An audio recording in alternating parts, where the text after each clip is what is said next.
Hola, mis chiquitos bellos y hermosos, ¿cómo están mis amores lindos? Espero que estén muy bien con toda la energía del mundo. Muy bien, vamos entonces a continuar con este tema tan interesante que corresponde a la expresión oral y específicamente lo que tiene que ver con las instrucciones del juego. Sé que a ustedes les encantan los juegos, a nosotros los adultos también nos gusta mucho jugar, ¿cierto?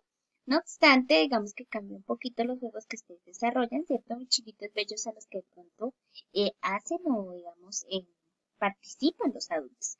Entonces vamos a mirar cómo dar instrucciones para un juego.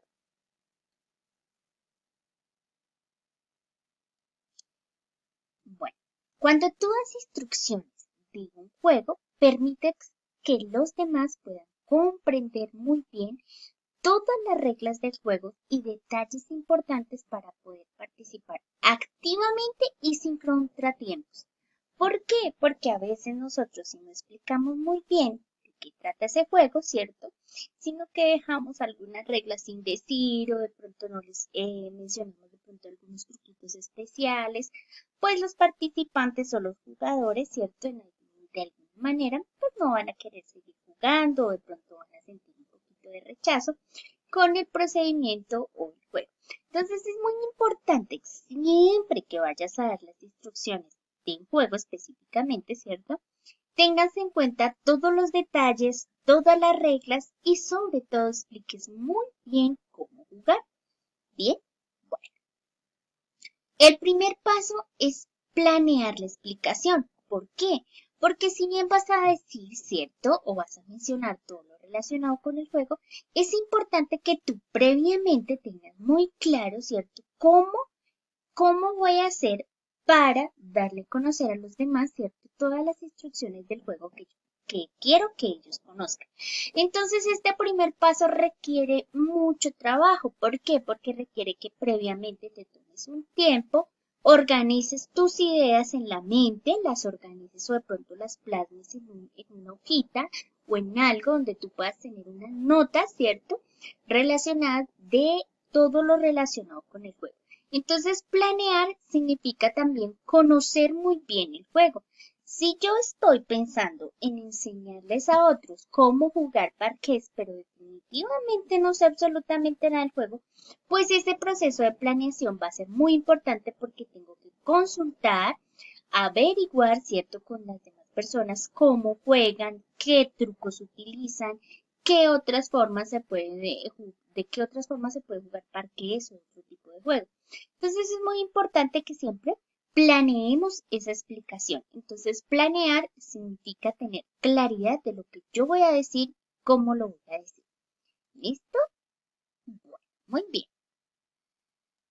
Entonces, se debe pensar qué se necesita o requiere para el juego. Esto es muy importante porque si nosotros necesitamos algún elemento básico o digamos que se requiere de importancia para poder realizar el juego, tenemos que tenerle claridad y tenerlo y prever. Entonces, siempre que tú vayas a dar instrucciones de un juego, pues también piensa en este punto que es muy importante, que es qué elementos vas a requerir. Por ejemplo, si estamos hablando de jugar fútbol, ¿cierto? Entonces el elemento que necesitaríamos es un balón. Si vamos a jugar fútbol y no tenemos el balón, pues ahí vamos a tener ciertas dificultades. Entonces es muy importante que tú tengas claro qué elementos se necesitan para este juego. De pronto, si vamos a saltar cuerda, pues el elemento más importante será un lazo o una cuerda que se requiere para poder hacer la actividad o para poder hacer el juego. Si de repente se trata de un juego de descubrimiento, o estamos jugando a las muñecas, o estamos jugando a la cocina, y pues vamos a requerir unos jugueticos, ¿cierto? Que me van a ayudar a mí a poder desarrollar el juego muy bien. Si yo estoy jugando a la gallina ciega, ¿cierto? Entonces, ¿qué necesitamos? Una pañoleta, ¿cierto? Entonces, es importante tener en cuenta que ese sería un elemento fundamental para ese juego. Si estoy jugando parqués, los dados, ¿cierto? Las fichas. Así cada juego pues necesita de pronto algún elemento específico. O por ejemplo, cuando tú estás jugando stop, ¿cierto? Necesitas de una hoja, de un lapicero, ¿cierto? Un lápiz para poder escribir rápidamente, poder jugar stop. Entonces, es fundamental, ¿cierto? Que tengamos claridad sobre qué se requiere para el juego. De pronto no requerimos un elemento como tal, pero sí se puede requerir de un espacio adecuado. Por ejemplo, si vamos a hacer un juego de unas carreras, ¿cierto? De pronto de carretillas, entonces necesitamos un espacio, una área, ¿cierto? Que esté despejada, donde podamos hacer ese tipo de juego, ¿cierto? Es muy probable que de pronto necesitemos también, por ejemplo, unas escaleras. Si se trata de un concurso de subir escaleras, ¿cierto? Un juego de subir escaleras, pues entonces necesitaremos elementos o el espacio adecuado que serían las escaleras. O de pronto vamos a jugar ¿cierto? Al lobo, ¿cierto? Entonces si vamos a jugar al lobo solamente requerimos un patio grande donde podamos correr, donde podamos a girar a la rueda, ¿cierto? Entonces es fundamental también tener claridad de qué se requiere, ¿cierto? En cuanto al espacio. Si es necesario algún agente importante que requerimos para nuestro juego, pues hay que tenerlo en cuenta y hay que tomarlo como un punto de partida. Por ejemplo, si estamos hablando de un juego como el baloncesto o como por ejemplo el fútbol, pues se requiere de un árbitro, ¿cierto? El árbitro es la persona que se encarga, ¿cierto? De marcar las reglas y verificar que todo el juego se desarrolle correctamente. Entonces, por eso es muy importante también pensar en estos tres elementos y tener claridad sobre ello. Listo. Muy bien. ¿Qué más necesitamos para cuando nosotros estemos dando instrucciones acerca de un juego? Conocer muy bien los pasos de cómo realizar el juego y todas las reglas del juego. ¿Cierto? Esto es muy importante porque si tú no conoces exactamente cómo jugarlo y no conoces las reglas, pues no tendríamos como la suficiente información para contarle a los demás que nos comprendan muy bien y que puedan hacer muy bien el juego. Entonces, hay que tener claridad si de pronto se debe jugar en parejas, por ejemplo, en parques. Ah, no, solo juegan parejas, ¿cierto? Entonces, de eso debo tenerlo claro, debo mencionárselo a las personas a las que les estoy dando a conocer el juego, ¿cierto? Si se debe jugar de pronto por equipos, puede que los equipos sean de 5 integrantes, de 4 integrantes, de pronto son equipos de 3 integrantes. Entonces, debo mencionar con claridad si es por equipos y cuántos integrantes deben participar en cada equipo. Si de pronto se juega en forma individual, como decíamos, por ejemplo, una carrera de atletismo, ¿cierto? Entonces se juega en forma individual cada uno. Pero si de pronto es un juego de relevos, entonces de pronto es por equipo, ¿cierto? Entonces tengo que tener claridad acerca del juego y de la manera en cómo se desarrolla. Hay cosas importantes también para decir cuando ustedes estén mencionando los juegos, es esas reglas fundamentales. Por ejemplo, vamos a correr dentro del patio. Si alguien sale por fuera del patio, entonces ya queda por fuera del juego. ¿Sí? Esa regla es fundamental. Y se deben decir antes de empezar el juego, para que los concursantes o los participantes puedan participar en forma activa y de alguna manera no vayan a ser sometidos a estas reglas sin previo conocimiento, ¿cierto? Si de pronto la regla consiste en que solamente se puede jugar con un pie, ¿cierto? Que el otro pie deben mantenerlo levantado, entonces debo, ¿cierto? Tener claridad en esas reglas fundamentales que nosotros estamos colocando.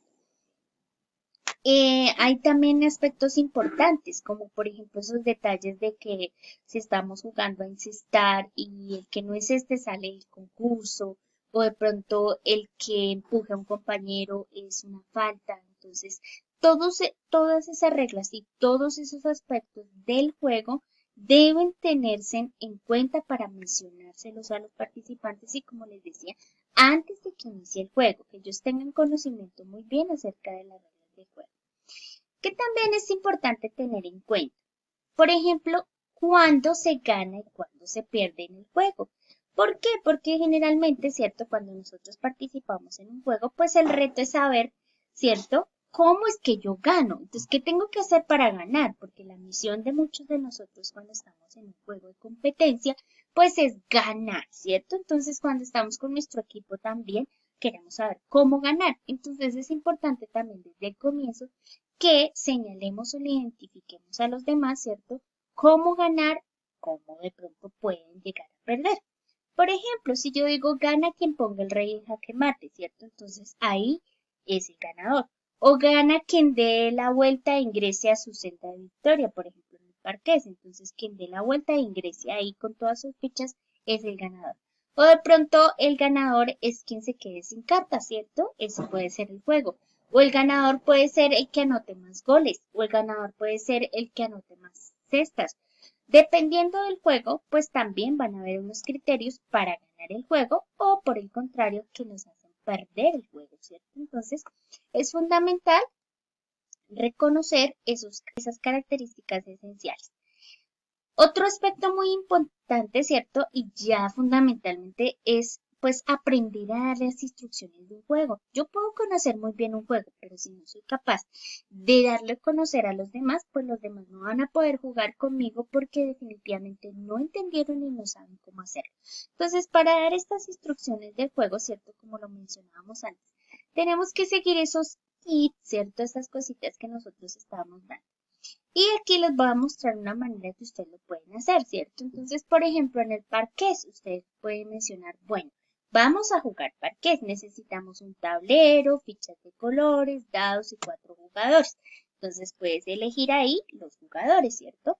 Luego empiezas a mencionar como todo lo que tiene que ver con el juego, ¿cierto? Al inicio del juego, cada jugador escoge un color para su base. Entonces, se va a ubicar cada jugador en una base llamada también cárcel cuando, ¿cierto? Nuestras fichas caen allí. Cada jugador inicia con 4 fichas, ¿cierto? Ubicadas dentro de su base. Entonces, las fichas deben ser del mismo color de la base, ¿cierto? Generalmente. Y entonces ahí ya le di a conocer a los participantes de qué trata el juego y cómo tienen que organizarse, ¿cierto? Se juega por turnos. El que tiene el turno lanza los dados. El valor obtenido en estos es la cantidad de casillas que el jugador puede mover. Las casillas que tengan en juego en el tablero es el recorrido que van a hacer hacia la meta. Si obtiene un par, el jugador tiene derecho a repetir su turno o sacar alguna ficha de la cárcel si es que tiene alguna. Entonces ahí les estoy dando tips de qué es lo que deben hacer, ¿cierto? Lo que tienen que hacer es lanzar unos dados. En los dados va a salir un número. Esos números, ¿cierto? Van a marcar el número de casillas que deben mover. Si sacan par, ¿cierto? Lo mencionamos aquí con anterioridad, pueden repetir, ¿cierto? O efectivamente, ¿cierto? Pueden sacar una ficha de la cárcel si tienen una ficha en la cárcel, ¿cierto? Se premia, ¿cierto?, al jugador que envíe la última ficha al final del juego. Entonces, pues ¿de qué trata eso? Las 4 fichas tienen que dar el recorrido completo, ¿cierto? Y llegar, ¿cierto?, hasta aquí, hasta la meta. Una vez el jugador tenga aquí sus 4 fichas, pues se considera que es el ganador. ¿Listo? Hay aspectos que también de pronto varían un poco de la manera en que jueguen en el parques, porque pues no todo el mundo juega de la misma forma. Entonces hay reglas como por ejemplo que si sacan 6 pares consecutivos se premia al jugador enviando todas sus fichas al final del juego, o sea, automáticamente queda el ganador. Esa es una cosa muy especial del parque. El tablero tiene indicado diferentes colores, las casillas que son conocidas como seguros o piedras, cuando una ficha se detiene en esta casilla no puede ser comida, no puede ser enviada a la cárcel. Es decir, cuando hay unos seguritos, ¿cierto? La ficha que caiga ahí, pues nada le pasa, no le sucede. Mientras que en los otros lugares sí puede ser enviada a la cárcel, ¿listo? A veces se hace el juego con la cárcel obligatoria, a veces se cambia, ¿cierto? Estas reglas van a cambiar mucho dependiendo, digamos, del modo de jugar de cada persona y de la manera en que quiere que sus jugadores también participen o se sometan a ciertas reglas, ¿listo? Las tácticas se aprenden y se van perfeccionando. Obviamente, pues digamos que cada táctica va a depender un poco, ¿cierto?, del estado del juego, de la suerte, de la habilidad de todos los oponentes. Entonces, hay algunas tácticas importantes que podemos darle a conocer previamente a nuestros jugadores. Por ejemplo, tratar de enviar a los oponentes a la cárcel. Eso va a hacer que ellos se demoren un poco más y no vayan a poder hacer todo el recorrido completo en un tiempo corto. Entonces es importante también esa táctica. Tratar de detener una ficha al encerrarla entre 2 casillas de seguro. Es decir, si no le permito que corra, ¿cierto? Sino que la tengo ahí. Entonces eso de alguna manera la va a hacer mantener ahí porque al sentir la presión de que si se mueve, ¿cierto? Puede ser encarcelada, entonces la ficha se va a mantener y el jugador va a demorar mucho más tiempo. O sacrificar algunas fichas del oponente. Entonces, así, mis chiquitos bellos, como acabé de darles estas instrucciones de juego, así ustedes pueden hacerlo con muchos juegos.